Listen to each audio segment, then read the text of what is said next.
आज हम तेल के इर्द गिर्द बुने हुए उस जटिल ताने बाने को समझने की कोशिश करेंगे जिसने हमारी दुनिया को शक्ल दी है। मतलब स्ट्रेटेजिक रिजर्व से लेकर पेट्रोडॉलर्स तक, और ये भी देखेंगे कि आगे क्या हो सकता है। अच्छा, तेल की इस पूरी दुनिया को समझने के लिए चलिए एक बहुत ही गंभीर लेकिन काल्पनिक स्थिति से शुरुआत करते हैं। जरा सोचिए कि मिडल ईस्ट में कोई बड़ा संघर्ष छिड़ जाता है और स्ट्रेट ऑफ हॉर्मुज़ का रास्ता, जो कि एक बहुत ही अहम समुद्री रास्ता है, वो बंद हो जाता है। इसका नतीजा, दुनिया के बाजार से रातों रात हर दिन 1 करोड़ बैरल तेल गायब हो जाता है। अब ये सिर्फ जहाज़ों के अटकने या रास्ता बदलने की बात नहीं है। नहीं, ये सप्लाई का एक बहुत बड़ा हिस्सा है जो अचानक से मिलना बंद हो गया है, और इसके झटके पूरी दुनिया की अर्थव्यवस्था में तुरंत महसूस होने लगते हैं। तो इसका सबसे पहला और सबसे साफ असर कहाँ दिखेगा? जाहिर है, तेल की कीमतों पर। ब्रेंट क्रूड, जो कि अंतर्राष्ट्रीय बाजार का एक बड़ा पैमाना है, वो सीधा $120 प्रति बैरल के पार पहुंच जाता है।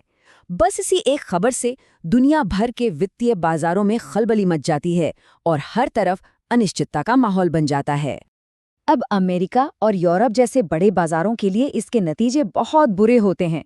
वहाँ आम लोगों की जेब पर सीधा असर पड़ता है, महंगाई बढ़ जाती है और आर्थिक स्थिरता के लिए एक बड़ा खतरा पैदा हो जाता है। लेकिन असली तूफान के बीच में तो एशिया फंस जाता है। यहाँ तो संकट दोहरा है। एक तरफ बेतहाशा बढ़ती कीमतें और दूसरी तरफ अपनी अर्थव्यवस्थाओं को चलाने के लिए पूरी तरह से नए सप्लायर्स और रास्ते ढूंढने की चुनौती। तो सवाल ये है कि ऐसे बड़े संकट में क्या दुनिया के पास कोई इमरजेंसी ब्रेक है जिसे खींचा जा सके? हाँ, बिल्कुल है। इसका सबसे पहला जवाब है स्ट्रेटेजिक पेट्रोलियम रिजर्व या एसपीआर। आप इसे एक तरह की बीमा पॉलिसी समझ सकते हैं जो बहुत से देशों ने ऐसी ही आपातकालीन स्थितियों के लिए ले रखी है।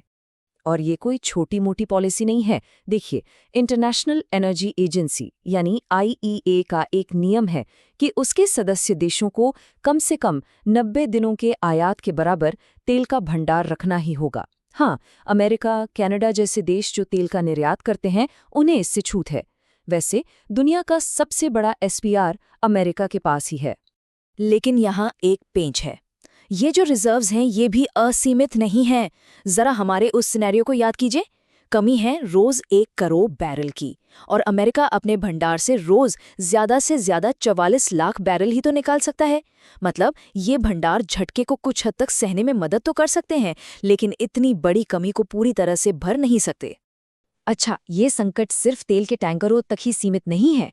ये एक ऐसे अदृश्य सिस्टम पर भी चोट करता है जिसने पिछले 50 सालों से पूरी दुनिया की अर्थव्यवस्था को चलाया है। इस सिस्टम की जड़ें हमें मिलती हैं 1973 के तेल संकट में।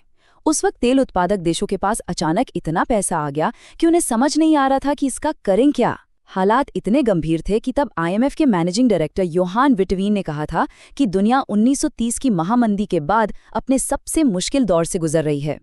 तो इसका हल क्या निकाला गया? एक बहुत ही चालाक सिस्टम बनाया गया जिसे कहते हैं पेट्रोडॉलर रिसाइकलिंग। आसान भाषा में कहें तो तेल से कमाए गए पैसों को वापस दुनिया की अर्थव्यवस्था में ही लगा देना।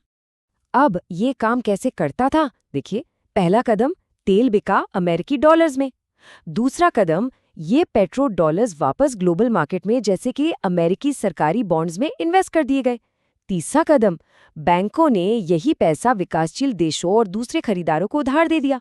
और चौथा कदम, उन देशों ने इस पैसे से क्या खरीदा? सामान और ज्यादा तेल। और ये चक्र फिर से शुरू हो गया। मतलब तेल से कमाया हुआ पैसा कभी सिस्टम से बाहर गया ही नहीं, वो घूम फिर कर वापस वहीं आ जाता था।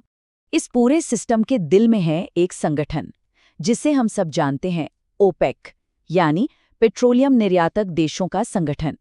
लेकिन पिछले कई दशकों में इसकी ताकत को बार बार चुनौती दी गई है।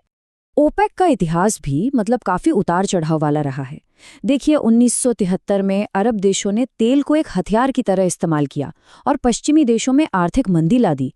फिर 1990 में तो हद हो गई जब एक सदस्य इराक ने दूसरे सदस्य कुवैत पर ही हमला कर दिया। ये सिर्फ कीमतों की लड़ाई नहीं थी, यह संप्रभुता पर हमला था।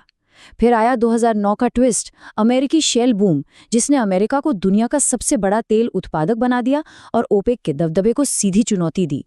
और हाल ही में 2020 में सऊदी अरब और उसके नए साथी रूस के बीच ही कीमतों को लेकर जंग छिड़ गई। तो अमेरिका की इस शेल क्रांति से निपटने के लिए कार्टेल ने भी अपनी चाल चली। उन्होंने नए दोस्त बनाए, खासकर रूस को अपने साथ मिलाया और एक नया पावर ग्रुप बना, जिसे आज हम ओपेक प्लस के नाम से जानते हैं। लेकिन इन सब अंदरूनी और बाहरी झगड़ों से भी बड़ी एक चुनौती है जिस पूरे सिस्टम की नींव हिला रही है, और वो है दुनिया का जीवाश्म ईंधन यानी फॉसिल फ्यूल से दूर जाना। देखिए, ये जो एनर्जी ट्रांजिशन है ना, ये बस टेक्नोलॉजी का बदलाव नहीं है। ये इस बात का बदलाव है कि दुनिया अब किन चीज़ों को कीमती मानती है। 20वीं सदी तेल की थी, तो तेल वाले देशों का बोलबाला था। लेकिन 21वीं सदी ये उन चीज़ों की हो सकती है जो क्लीन एनर्जी के लिए ज़रूरी है। और जब संसाधन बदलते हैं तो ताकत का पलड़ा भी घूम जाता है। अब जो देश तेल और गैस बेचकर अपना घर चलाते हैं, उनके लिए डीकार्बनाइजेशन मतलब कार्बन उत्सर्जन को कम करने की ये लहर, ये कोई मामूली बदलाव नहीं है। ये तो एक आर्थिक सुनामी जैसी है। एक अनुमान है कि 2040 तक उनके राजस्व में $7 खरब तक की भारी कमी आ सकती है। और ये सिर्फ पैसों की बात नहीं है। सोचिए उन देशों के बारे में जिनकी पूरी की पूरी सरकार ही तेल के पैसों पर चलती है, जैसे लीबिया या इराक। उनके लिए तो ये वजूद का संकट है। जब कमाई का मुख्य स्रोत ही सूखने लगे तो राजनीतिक और सामाजिक स्थिरता बनाए रखना बहुत मुश्किल हो जाता है।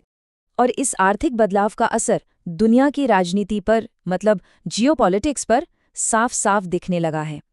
अमेरिका को ही देख लीजिए, जो कभी मिडिल ईस्ट को अपने लिए बेहद ज़रूरी मानता था, अब धीरे धीरे वहां से अपना ध्यान हटा रहा है। जैसा कि एक पूर्व शीर्ष अमेरिकी अधिकारी मार्टिन इंडिक ने कहा था, अब मध्य पूर्व में वो बात नहीं रही। तो एक बात साफ है, तेल से दूर जाने का मतलब ये बिल्कुल नहीं है कि ऊर्जा को लेकर देशों की खींचतान खत्म हो जाएगी। नहीं, बस खेल का मैदान बदल रहा है, खिलाड़ी बदल रहे हैं और इनाम भी बदल रहा है। तेल के दौर ने दुनिया को एक खास शक्ल दी थी। अब सोचने वाली बात यह है कि ऊर्जा का ये नया दौर कौन सी नई ताकतें खड़ी करेगा और कौन से नए झगड़ों को जन्म देगा।